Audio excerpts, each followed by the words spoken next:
Welcome to our channel. Today we how to configure PayPal Business for reporting 1099K transactions step by step clearly.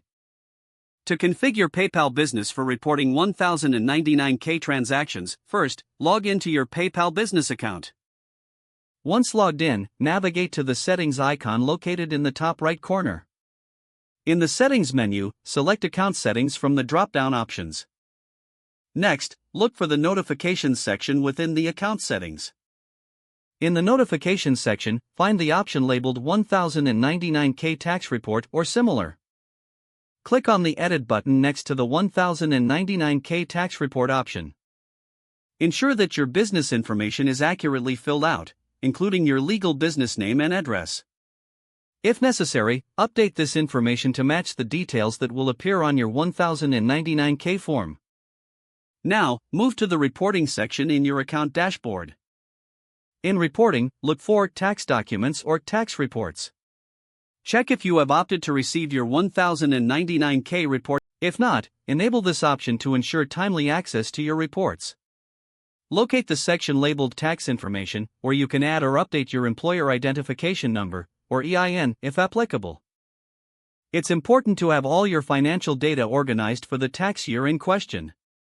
Make sure that the payment thresholds are set correctly, as these will affect your 1099K reporting. Review the transaction types that appear eligible for reporting. Confirm that all business-related transactions are accurate and complete. To finalize, save all changes made in the settings. Next, return to your PayPal dashboard and click on Reports.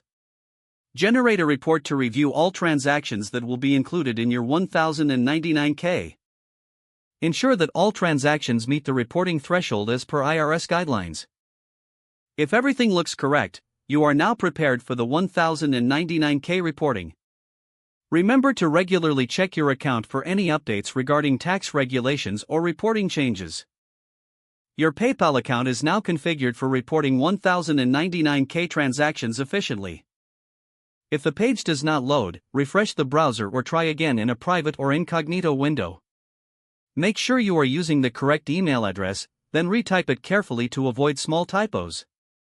If your password is not accepted, use the reset option and create a new strong password you can remember.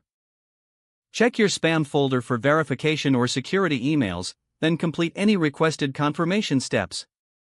Enable two-factor authentication if available to improve account security and reduce unauthorized access risk. After signing in, review your profile details so your contact information and settings are accurate and current.